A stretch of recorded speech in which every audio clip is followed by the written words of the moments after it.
Sa una, mga idol, mga busing, dili gyud ko papangahuyon sa akong mga ginikanan.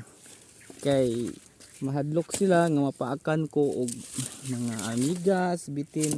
Kay sa unang panahon, medyo arang-arang ang among panginabuhi kay na may trabaho ang akong mama ug papa.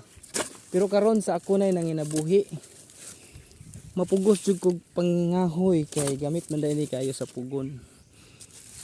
Kay kami sa una, among ginagamit kana ramang tangki nga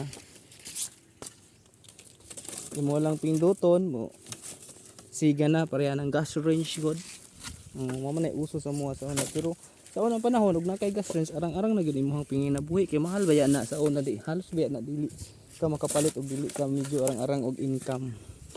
So karon nga dako nako na nakoy pamilya ngahoy nako. So ingon na ang panginabuhi no.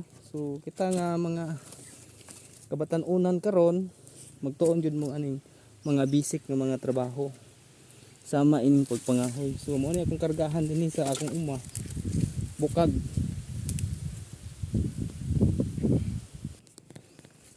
Nya mga busing, mga idol, sakto na ni akong karga kay og akong palabian pod bugat man.